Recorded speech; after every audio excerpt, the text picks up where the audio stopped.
Assalamualaikum warahmatullahi wabarakatuh. Saya Khadijah Makarim.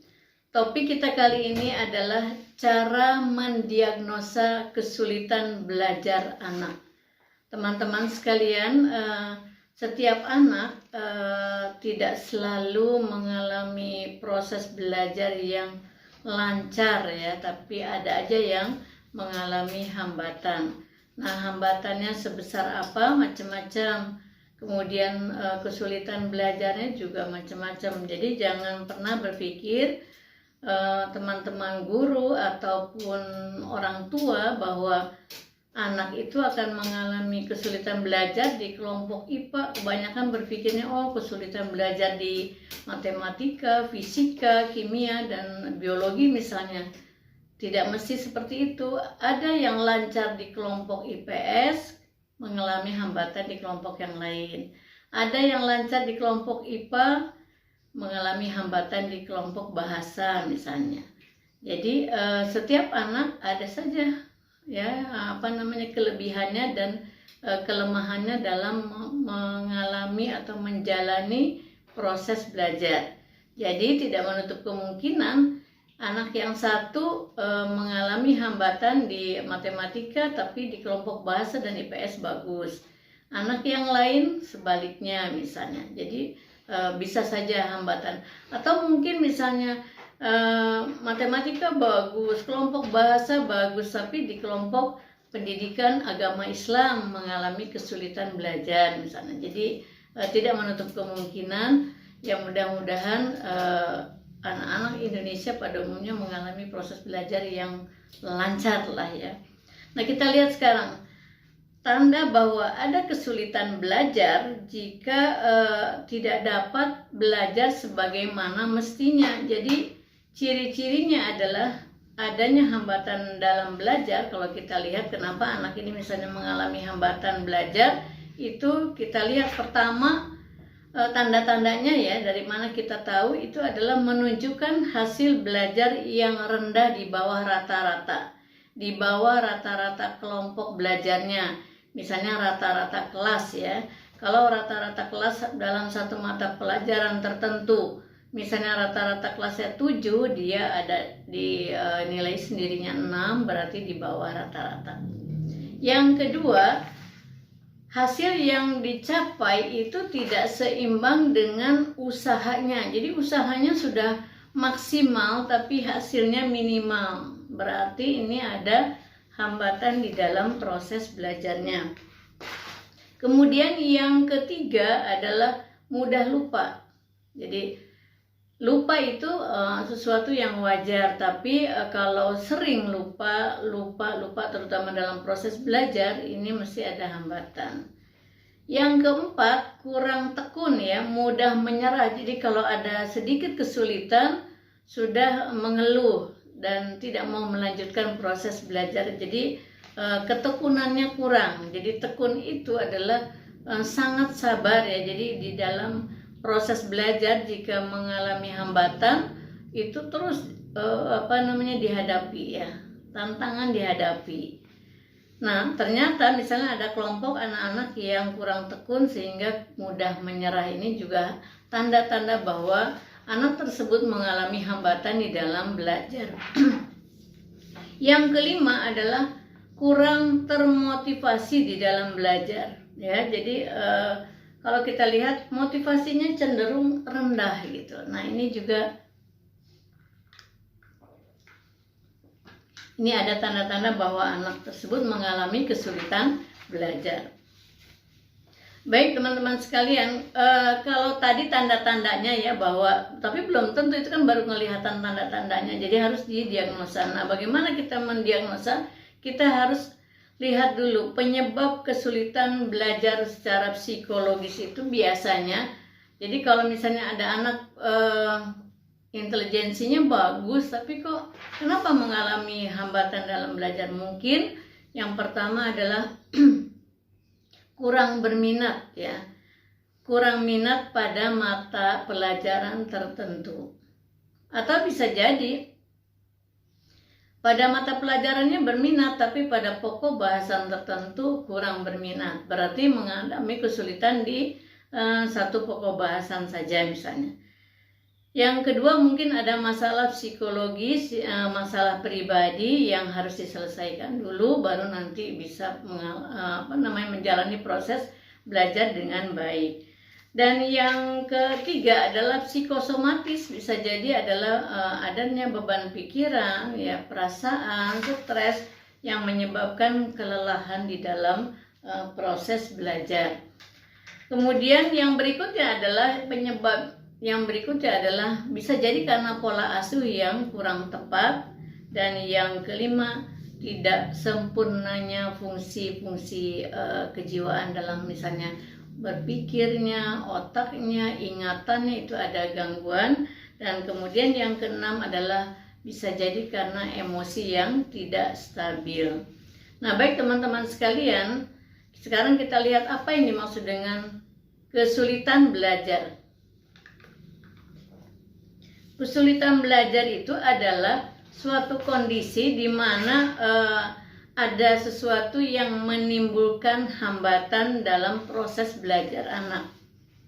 Jadi ini adalah menunjukkan suatu keadaan, ya, di mana adanya hambatan itu sehingga tercapai atau tidaknya tujuan belajar akan dipengaruhi oleh besar kecilnya hambatan, ya. Semakin besar hambatan, maka makin agak lama ataupun sulit mencapai tujuan belajar.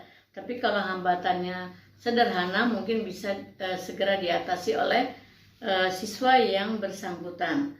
Nah, maka kalau kita ketemu, ya, apakah sebagai orang tua ataupun sebagai guru, bertemu anak-anak atau menemukan anak-anak yang mengalami hambatan belajar, kita harus membantunya supaya kita bisa menjadi fasilitator bagi mereka.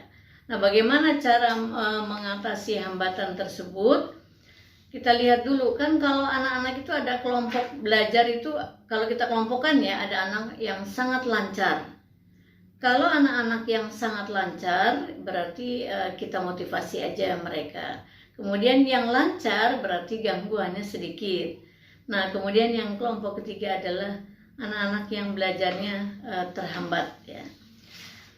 Nah, gangguan tadi yang saya sebutkan tadi, kalau kita kelompokkan, itu sumbernya ada dari anak itu sendiri, internal, ada juga dari luar, ya, eksternal. Jadi kalau kita lihat, kalau internal itu adalah mungkin gangguan fisiologis, ya, ada gangguan pencernaan, kemudian penglihatannya terganggu, pendengarannya terganggu, dan sebagainya, itu fisiologis. Kalau psikologis tadi diantaranya adalah emosi atau mungkin bakat minat yang rendah terhadap mata pelajaran tertentu, ya. Kemudian yang eksternal tadi salah satunya adalah pola asuh dalam keluarga, kemudian lingkungan sekolah, juga teman-teman sebayanya, teman-teman kelompok belajarnya. Apakah mendukung atau tidak mendukung, misalnya suasana kelas kondusif atau tidak, itu juga mempengaruhi proses belajar. Jadi jangan sampai guru membiarkan suasana kelas yang kurang kondusif, karena itu akan berpengaruh terhadap proses belajar anak di dalam kelas. Nah, baik teman-teman sekalian, di dalam kesulitan belajar anak itu tidak harus pada kelas tinggi, bisa jadi taman kanak-kanak, ya, kemudian sekolah dasar, SMP, SMA, itu bisa saja. Bisa jadi kalau misalnya pada saat usia sekolah dasar lancar-lancar saja, tapi ketika memasuki masa studi di sekolah menengah misalnya menemukan hambatan. Jadi tidak ada anak yang mengalami hambatan dari mulai sekolah SD, SMP, SMA, tapi biasanya ada dinamikanya turun naiknya, ya, tergantung kan lingkungan sekolah juga mempengaruhi. Baik teman-teman sekalian, kalau kita lihat pada anak-anak SD biasanya adalah kemampuan membaca, menulis, dan berhitung, di sekitar itulah, ya. Ada yang mampu berhitung yang lebih cepat, terhambat bahasanya, atau sebaliknya, ya, seperti itu. Antara tiga itu membaca, menulis, dan berhitung. Kalau SMP, SMA pada umumnya adalah misalnya ada kelompok IPA, kelompok IPS, dan sebagainya. Nah, baik teman-teman sekalian, sekarang kita lihat bagaimana cara mendiagnosa. Tadi kan judulnya adalah cara mendiagnosa kesulitan belajar. Jadi kalau kita lihat, jangan sampai kita memutuskan ini mengalami kesulitan belajar, ternyata diagnosanya keliru. Nah, yang pertama adalah identifikasi masalah. Jadi kita identifikasi dulu masalahnya. Apakah mengalami hambatan itu besar atau kecil, ya, kita lihat. Kemudian sumbernya apa? Apakah dari teman, apa dari guru, atau dari orang tua, atau yang lainnya. Lihat karakteristik anaknya juga, ya. Kemudian yang kedua adalah mendiagnosa.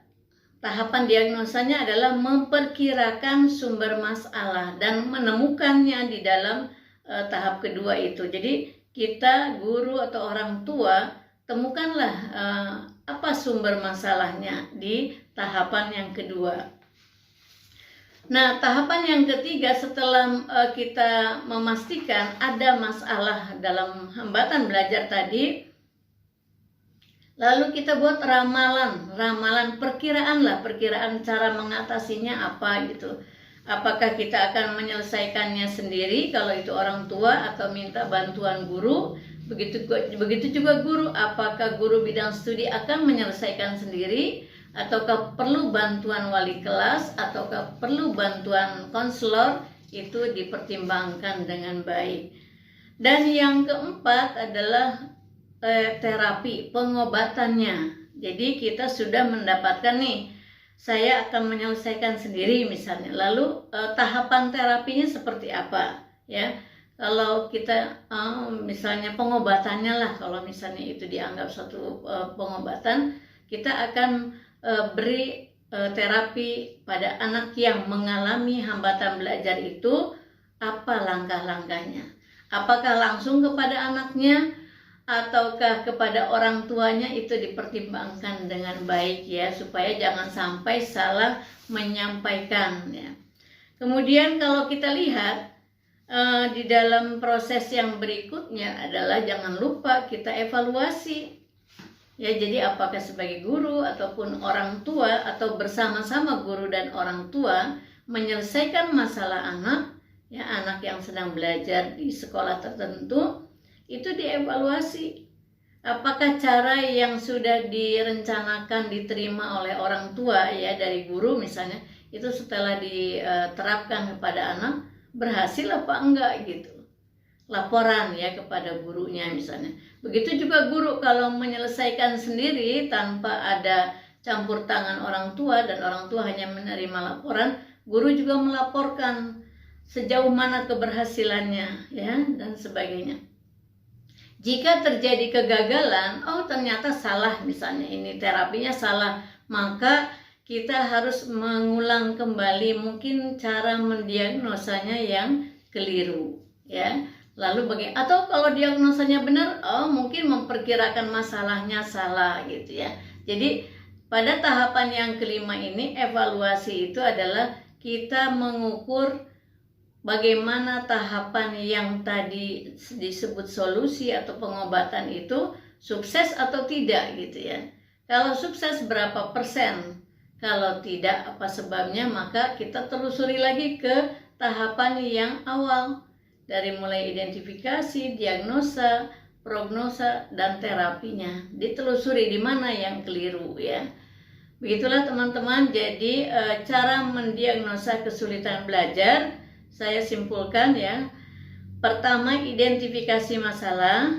Yang kedua, diagnosa, ya, menemukan masalah dengan fenomenanya yang ada. Yang ketiga, prognosa atau prognosis, yaitu meramalkan cara-cara penyelesaian masalahnya.